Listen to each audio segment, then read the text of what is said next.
Mesdames, Messieurs, bonjour et bienvenue. Vous êtes sur Zana TV, la chaîne de la diaspora. Face à l'actu, Antoine Page-Kouloulou, Jean-Jacques Pambou. Messieurs, bonjour. Bonjour. Bonjour, c'est Makoso. 40 ans après, Marie Ngouabi, Massamba Deba, Cardinal Ibena et bien d'autres ont péri parce qu'un homme aurait sans doute décidé de leur sort après la mort tragique du président, l'immortel Marie Ngouabi. Alors messieurs, aujourd'hui, quel bilan, qu'est-ce qu'il faut tirer comme leçon de ces 40 ans, puisqu'on a vu que ce soit à Paris ou encore au Congo, des hommes et des femmes se sont réunis pour commémorer ces martyrs, notamment le sacrifice suprême du commandant Marie Ngouabi. Antoine Page-Kouloulou, on va commencer avec vous. Déjà, quelles leçons tirer de ce mois de mars 77? Le mois de mars au Congo, c'est un mois mortifère. C'est un mois tragique. Parlons déjà de 77, puisque c'est un mois, 40 ans, oui. C'est un mois d'effroi, comme le disent nos amis du mur.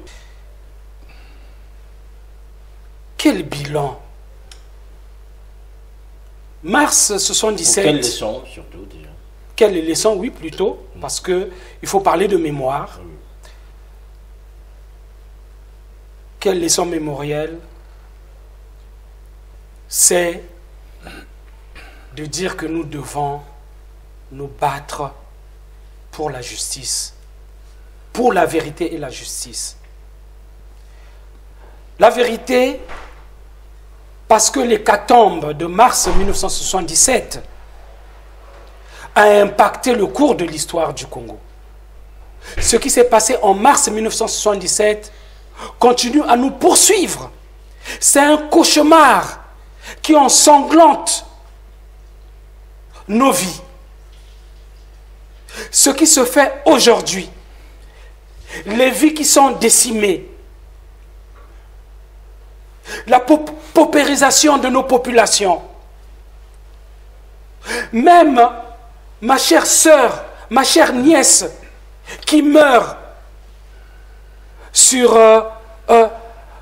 dans la maternité, en plein accouchement, parce que manque de moyens, tout cela relève de mars 1977. La malgouvernance aujourd'hui. Pourquoi je le dis?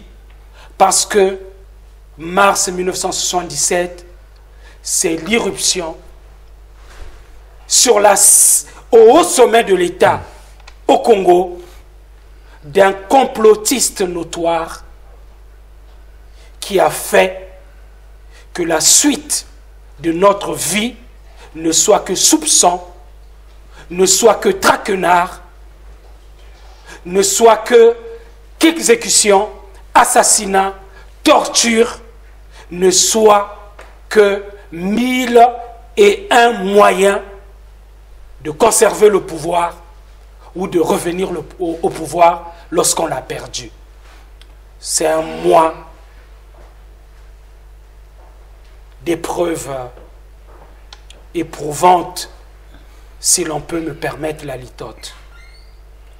Jacques Pambou, je vous ai entendu quasiment souffrir au fond de vous, mais enfin je vous voyais bouillonner. Oui. Vous avez entendu ce réquisitoire du procureur Kivoulou, mars 77, c'est le début de la décadence du Congo. Aujourd'hui, si les Congolais sont dans cet état, c'est à cause de mars 77. Il y a un homme au cœur, il ne l'a pas nommé, mais je le nommerai à sa place. Alors, le procureur... Lui a pris le pouvoir quelques années après la mort de Marie Ngouabi, et on lui impute, pour ceux qui ont encore de la mémoire par rapport à cette période, qu'il aurait une part de responsabilité, sinon la plus importante, par rapport à ces massacres, par rapport à ce chaos qui commencerait en 77, mars 77.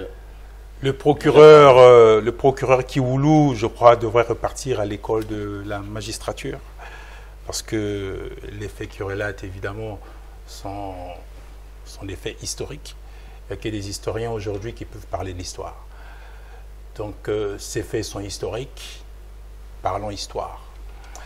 Moi, j'ai une autre lecture. J'ai une formation d'historien. Voilà, donc finalement, vous avez face à un historien, non plus le procureur. Non plus le procureur. Donc, il n'a plus besoin. C'est déjà mieux, c'est déjà mieux. Il n'a plus besoin de repartir, en fait, à ses chères études de la magistrature. Alors, soyons sérieux. Donc, je ferai, moi, une lecture autre. Puisqu'il s'agit de commémorer ces 40 ans. 40 ans d'assassinat d'une violence inouïe. Mais je crois qu'il faut replacer les choses dans leur contexte. En 1977, nous sommes en pleine guerre froide et le commandant Marien Ngouabi, déjà avant il y avait déjà Massamba Deba qui prône le socialisme, qui fait allégeance donc à l'URSS. Et moi je pense tout simplement qu'il y avait comme une sorte de fougue juvénile. Il faut aussi noter que 1977, nous sommes 17 ans après l'indépendance. Ils sont jeunes, il y a des places à prendre, la conquête du pouvoir est très rude. Et toutes ces conspirations internes après la chute de Youlou fait que les gens se positionnent par idéologie politique, pas vraiment pour servir le peuple. Je le dis avec gravité, on me le reprochera peut-être que l'historien pourra en dire un mot, mais je pense que entre le socialisme bantou de Massamba Deba, le socialisme scientifique de Marien Ngouabi, la vraie idéologie, c'était le néocolonialisme. Donc tout, mais alors tout, contre le colon. Voilà, c'était juste faire front au colon, mais idéologiquement, on n'avait aucune vue, parce qu'aujourd'hui, je crois que les historiens peuvent le dire, bien que nous étions marxistes, mais nous ne vivions pas vraiment en tant que marxistes.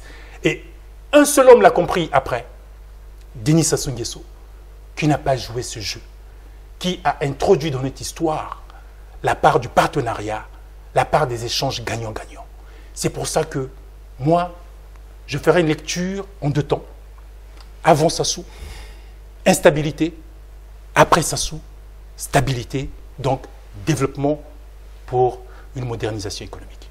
Mais la messe est dite, finalement, j'ai plus besoin quand nous continuons cet entretien, puisque vous entendez Jean-Jacques Pambou, vous disiez tout à l'heure qu'il y avait Sassou dans tout ça, vous ne l'avez pas cité, mais vous l'avez pensé très fort, et là vous fait comprendre qu'il y avait avant Sassou, il n'avait rien à voir, c'était la lutte contre les colons, et je pense que les colons en ont profité pour liquider et séparer des frères, et finalement Sassou arrivant, comme Moïse, c'était le sauveur, et bien voilà, il a mené le Congo sur la marche de la modernité, et aujourd'hui le Congo est un pays prospère, je dirais Jean-Jacques Pambou. Nous commençons déjà par être stables, et c'est sur la stabilité que nous devenons prospères. Voilà, mais donc cette prospérité partagée, finalement, les malheurs du Congo ne partiraient pas de 77, sinon, pas l'homme que vous visez, Antoine Pachke-Oulou. Sir Makosso, pour une fois, Jean-Jacques Pambou a eu dans son propos des mots de patriote. Ah ben très bien, mais finalement... Des mots... Alors, mais... Des mots qui viennent du cœur, quelque part, lorsqu'il dit qu'ils étaient jeunes, qu'ils étaient assoiffés de pouvoir, que les dissensions étaient internes. Je sais qu'on le lui reprochera. Enfin, si nous, en tant que qu'opposition, ou moi, dans mon camp, je pouvais l'aider face à ceux qui lui feront la critique. N'oubliez pas de j'aimerais bien. Parce que ce qu'il a dit, c'est quoi? Il reconnaît formellement que le capitaine Denis Sassou, il ne s'appelait pas Nguesso à l'époque, ministre de la Défense, était dans ce jeu, dans ce concours, dans ce que j'appelle le Nchabambatila pour le pouvoir. on n'oublie pas que Denis Sassou Nguesso a été reconnu responsable des assassinats, de tous les assassinats Par quel tribunal? Qui ont eu lieu à compter du 18 mars 1977 jusqu'au 25. Jusqu'au 25. Et ces assassinats à la conférence nationale souveraine. Il y a un acte, je ne sais pas si c'est l'acte 004 de la conférence nationale souveraine, signé par Monseigneur Nkombo plutôt, qui était le président de la conférence nationale souveraine, Denis Sassou Nguesso reconnu souverainement responsable d'actes d'assassinat. Et les assassinats de qui? Eh bien, les assassinats du commandant Marien Ngouabi, jeune président, soyons sérieux, beaucoup aimé par les Congolais. Il pouvait avoir ses fautes et ses erreurs. Nous n'en disconvions pas. Assassiné le 18 mars. Le cardinal Émile Biayenda, prélat, le seul cardinal que nous avons jusqu'à ce jour, celui-là même qui, au soir de l'assassinat de Marien Ngouabi, élève sa voix et demande au peuple congolais de rester dans la paix,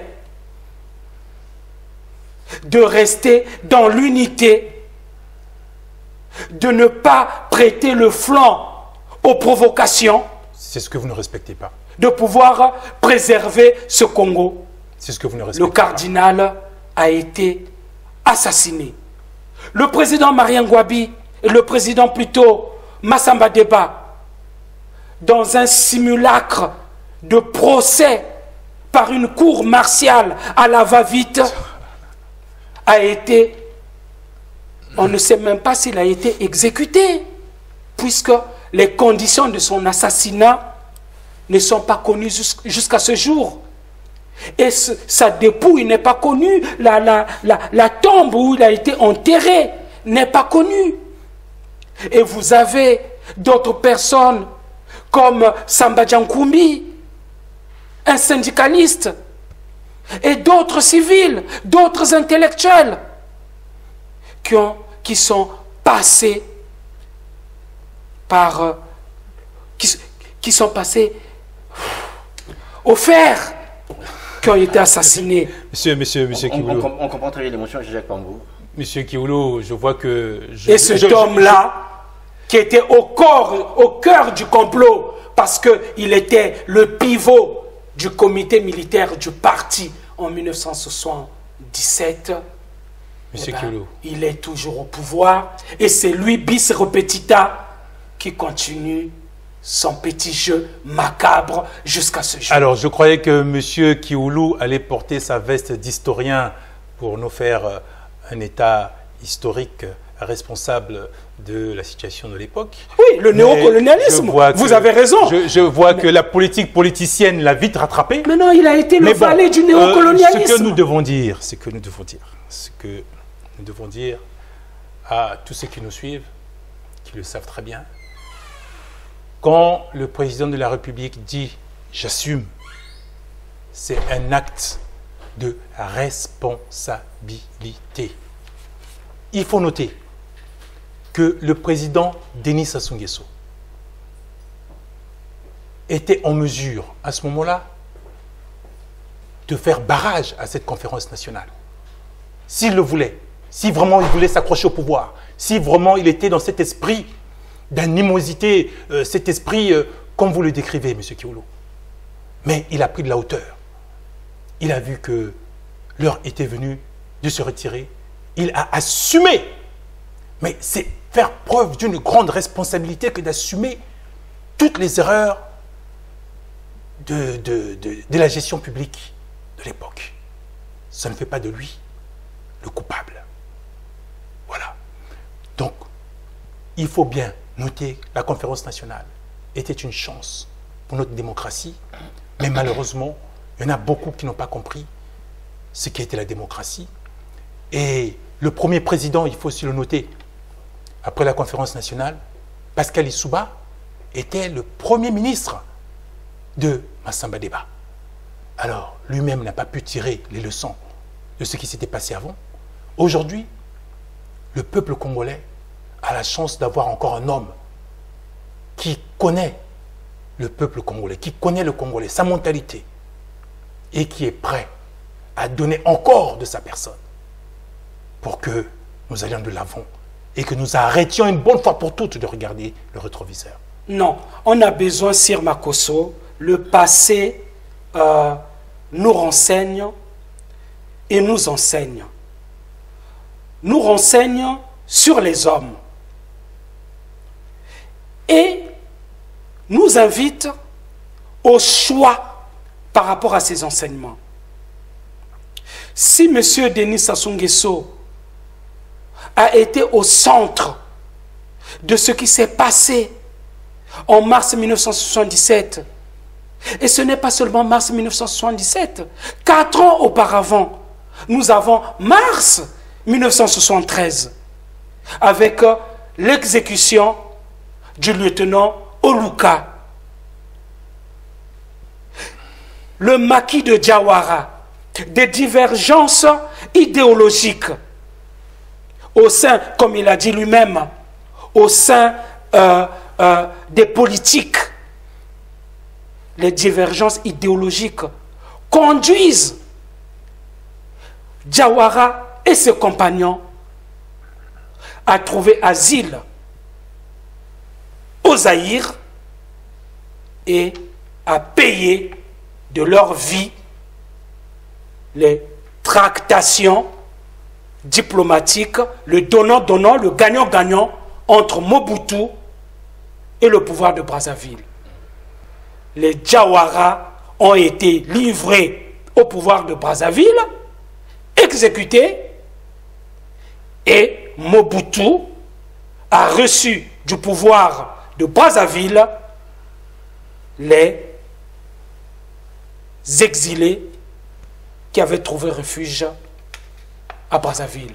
Le mois de mars est triste au Congo, oui. Et j'ai envie de vous rappeler encore récemment, le 4 mars, je ne suis pas de ceux qui pensent que le 4 mars a été voulu, mais le 4 mars, c'est également l'expression de la malgouvernance, des centaines de morts. Et le 4 mars 2016, récemment, l'année dernière, c'est le fameux un coup KO éhonté qui amène le Congo dans les tribulations dans lesquelles nous sommes jusqu'à ce jour, oui. Des morts et des morts, le pool des massacres à huis clos, c'est toujours le mois de mars. Tous les Congolais, et vous voyez aujourd'hui les commémorations partout, partout, à cause d'un homme qui a toujours été au cœur du complot, même lorsqu'il n'était pas chef de l'État, mais qui a toujours su tirer le ficelle pour assouvir ses ambitions personnelles. Moi, ce qui m'étonne, c'est que, si vous permettez, allez-y, je réponds. Bon. Ce qui m'étonne, c'est que nos amis d'en face n'ont pas compris que nous avions tourné cette page sombre et qu'il fallait emmener le bateau Congo vers un cap de la modernisation de nos institutions et surtout répondre aux attentes de nos populations qui sont très nombreuses.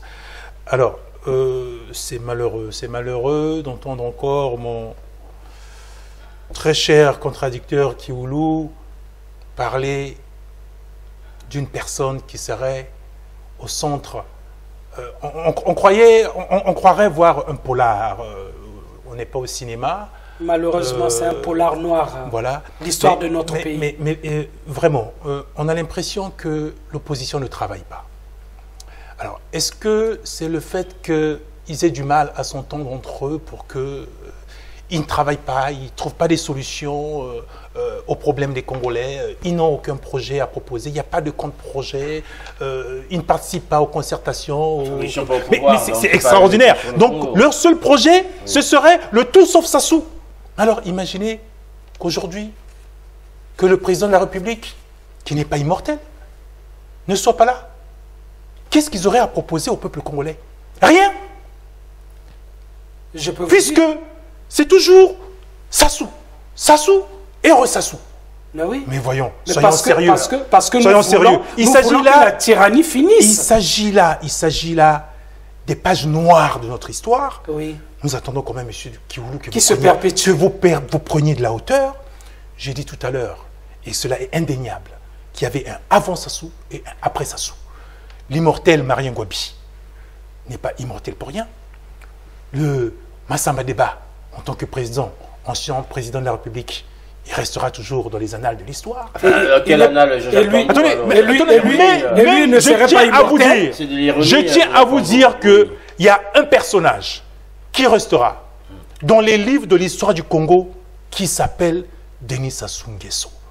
Alors, vous les savez, autres, on peut les effacer, hein. Comme savez- Barbe Noire Parce que demeure dans les c'est livres. celui aujourd'hui C'est cela, comme qui est Hitler. le garant de cette stabilité. Vous vous imaginez si à l'époque nous vivions encore comme à l'époque aujourd'hui? Dans ces tribulations, ces tractations. Les Congolais vivaient mieux à Vous vous rendez l'époque de compte? Marien Ngouabi. Ces coups d'État à Les répétition. Congolais vivaient mieux à Mais l'époque de aujourd'hui, Marien le Ngouabi. pays est sécurisé. Les Congolais aujourd'hui vont qu'à leur occupation tranquillement. Jean-Jacques Pambou, Grâce à la vertu d'un en homme. 19 dans les années Grâce à la 70, hauteur d'un homme. dans les années 70, vous étiez peut-être sur les bancs de l'école, peut-être à l'école primaire, vous aviez un banc, vous aviez un casier où rangez vos cahiers, vous alliez au centre d'hygiène scolaire, on vous faisait ce qu'on appelait, comment on appelait ça, les vaccins. Oui. Hein?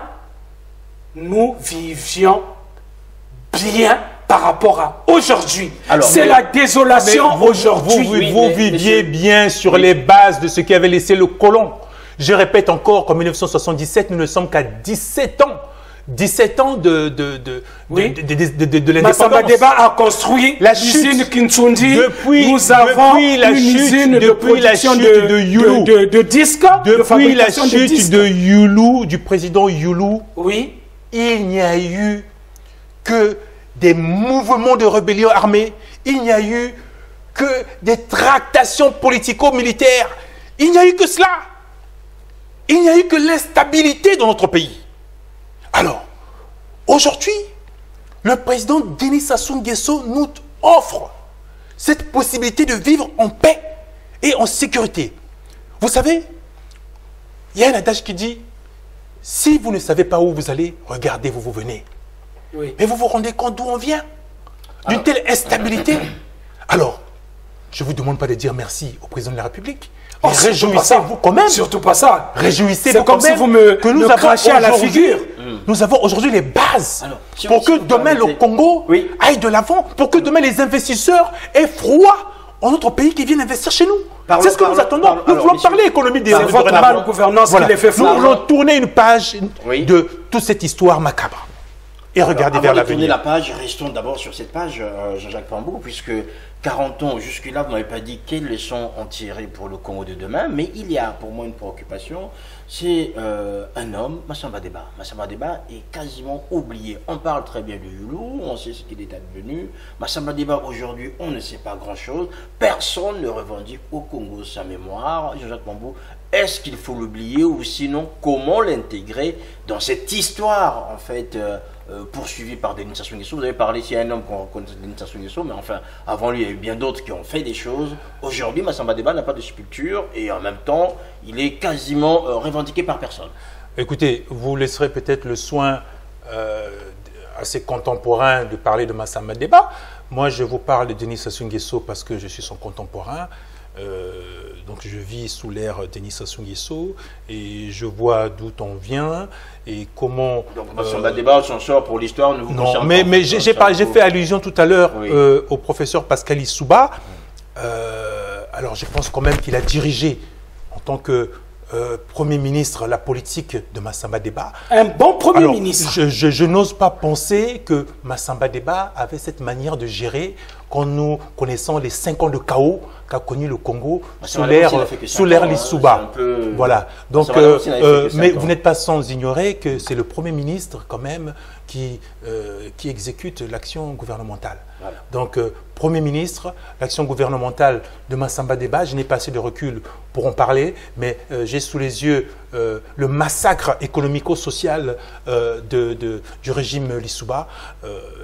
Donc, très sincèrement, si on ne parle pas, en tout cas ses contemporains ne parlent pas trop de sa gestion, voilà. C'est un historien à qui je vais m'adresser en tant que pourquoi est-il oublié? Pourquoi il n'y a pas une revendication mémorielle en faveur de Massamba Deba? Souvent, on s'en rappelle là, Youlou, on en parle toujours, il n'y a pas de problème. Marien Ngouabi, bien sûr, mais Massamba Deba, ça reste une sorte d'énigme comme ça, en fait. Est-ce qu'il y avait une sorte de gêne pour parler ou revendiquer la mémoire de Massamba Deba? Sa propre famille, déjà, ne le fait pas, donc à la limite, les autres Congolais peuvent s'en foutre, en fait.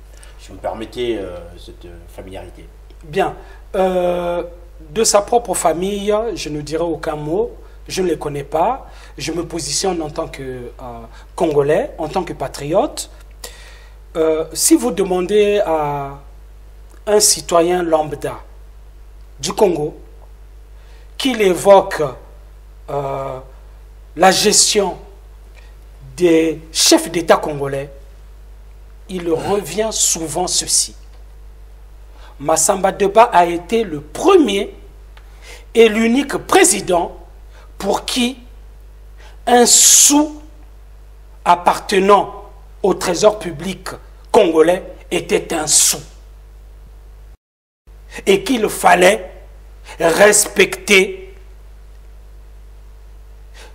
l'argent des Congolais. C'est l'histoire. Massamba Deba, c'est quelqu'un qui, c'est ministre, hein, y compris ce ministre. Est-ce que cela justifie l'oubli? Enfin, c'est un peu mon problème. Mais non, mais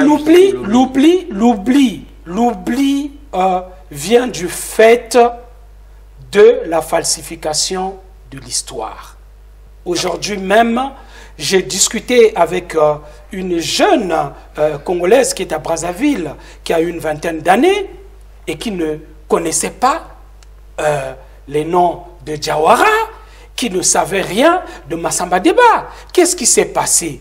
C'est que lorsqu'on est passé du socialisme bantou au socialisme scientifique, on a voulu gommer la gestion précédente. Donc les 5 années de Massamba Deba avec Pascal Lissouba comme Premier ministre. Mais comment vous expliquez la mauvaise gestion de son Premier ministre? Vous permettez, en tant que président. J'en viendrai au président Lissouba. Ouais. Mais tout cela a été, on a tenté d'effacer.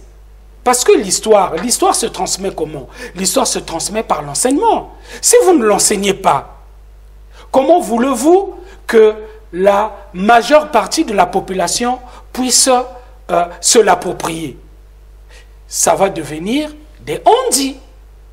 Et nous avons là, nous connaissons tous ce que vaut Jean-Jacques Pambou. C'est un garçon qui est, comment dirais-je, cultivé. Vous trouvez beaucoup de qualité aujourd'hui.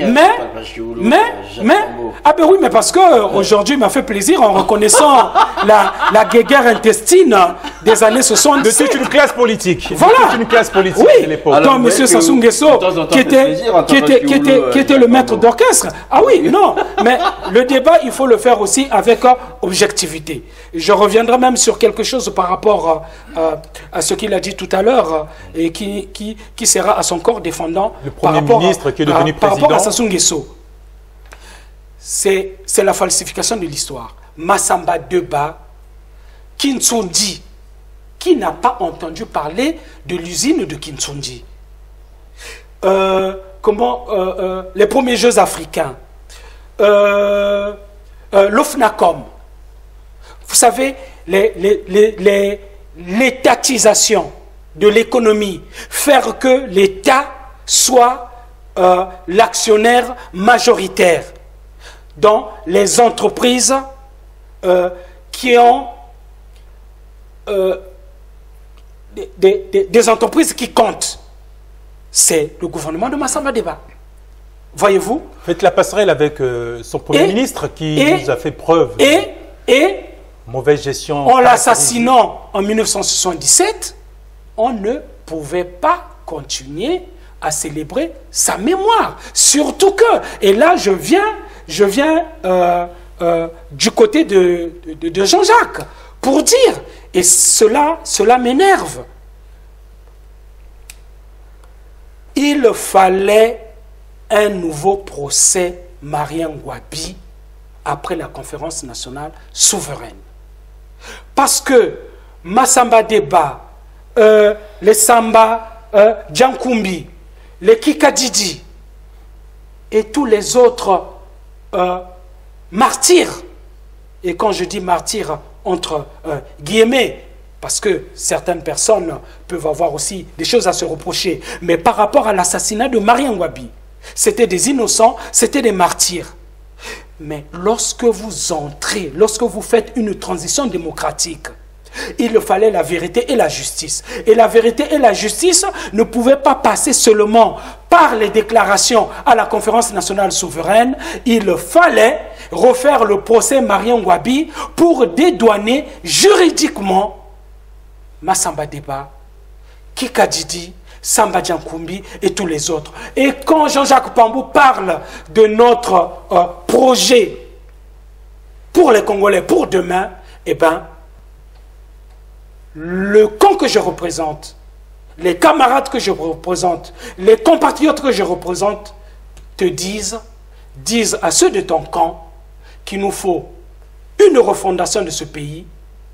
Tous les dossiers, nous les remettrons sur la table. Il y aura la vérité, la justice, les réparations par rapport au devoir de mémoire. Alors, on a bien compris, messieurs, devoir de mémoire, aujourd'hui, quelles leçons tirer? Parce qu'on a vu quand même que depuis 40 ans, les violences ne sont pas estompées. Hein. Il y a eu des moments d'accalmie, ça reprend, il y a des épisodes comme ça assez violents aujourd'hui dans l'histoire du Congo. Quelles leçons tirer 40 ans après, Jean-Jacques Pambou? Justice sociale, plus de justice sociale. C'est pour ça qu'aujourd'hui, vous pensez à tort que certains soient emprisonnés. C'est justement parce que nous ne voulons pas revenir sur cette instabilité, sur cette époque, sur ces périodes noires qui ont fait qu'on ne puisse pas travailler. Voilà. Encore une fois, notre pays ne peut pas se payer de luxe de toujours être dans cette espèce de trouble. Nous avons besoin d'une opposition qui nous fasse des propositions qui demain peuvent créer l'alternative. C'est ce que nous attendons. Voilà la conférence nationale. Encore une fois, le président de la République, Denis Sassou Nguesso. Mais il faut quand même le dire. Tout de suite, là, je vous ai dit tout à l'heure que c'était quand même le premier président. Je parle bien du premier président de la République à être celui qui met en place des infrastructures de base pour son pays. Mais c'est encore le premier président qui permet l'alternance de manière démocratique chez nous. Donc c'est le président aujourd'hui qui garantit cette stabilité. C'est pour ça que je vous parle en ces termes, avant Sassou, après Sassou. Voilà, donc les leçons mémorielles, elles sont là. Cessons d'avoir juste des politiques politiciennes. Déjà, comme vous voyez le nombre de partis politiques chez nous, mais c'est inconcevable. Les gens n'ont pas d'idéologie. Hier encore, on pouvait parler de marxisme-léninisme, lutte contre le néocolonialisme. Voilà, mais aujourd'hui, mais ce sont des partis de famille. C'est juste inconcevable. Et quelle solution apportez-vous au peuple? C'est à cela que le président nous interpelle quand il parle de rupture, quand il parle de vérité au peuple congolais. Et voilà. Alors, Antoine Pachioulou, quelles leçons tirer de ces 40 ans? Et les violences, je disais à Jean-Jacques Pambou, les violences continuent, sinon épisodiquement. On sait que la situation n'est pas aussi rose qu'on imaginerait.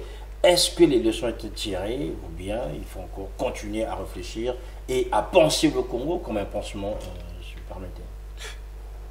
La situation est plus que ne pas être rose. La situation est noire, ténébreuse, cauchemardesque. Et cela est dû au manque de prise en compte de l'histoire, de ses enseignements.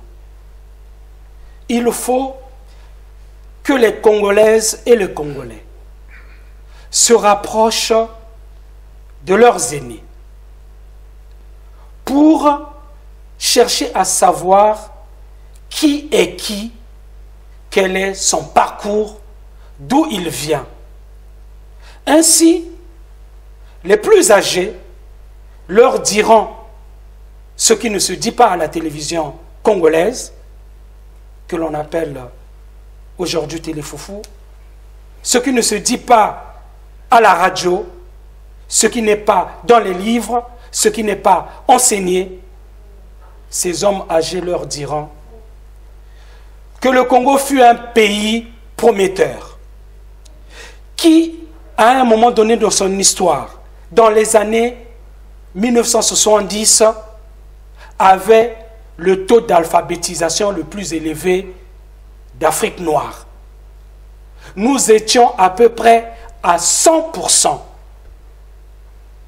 Tous les enfants congolais étaient soignés. Tous les enfants congolais étaient éduqués. Moi qui vous parle, j'ai bénéficié de cet enseignement gratuit. J'ai bénéficié de ces soins gratuits. Ce n'est pas comme aujourd'hui où quand vous souffrez, c'est une avalanche d'ordonnances. Il faut que vous connaissiez d'où l'on vient, afin que vous sachiez que ce que nous vivons aujourd'hui, c'est la conséquence du fait qu'on a laissé libre cours aux agissements de complotistes, de tribalistes, de fiefés ethno-régionalistes qui ne pensent d'abord qu'à leur panse, qui ne pensent d'abord qu'à leur ventre, qui ne pensent d'abord qu'à leurs intérêts individuels au lieu de penser pays. Alors, moi, je voulais juste rebondir quelques secondes à cette litanie de remarques de M. Kioulou.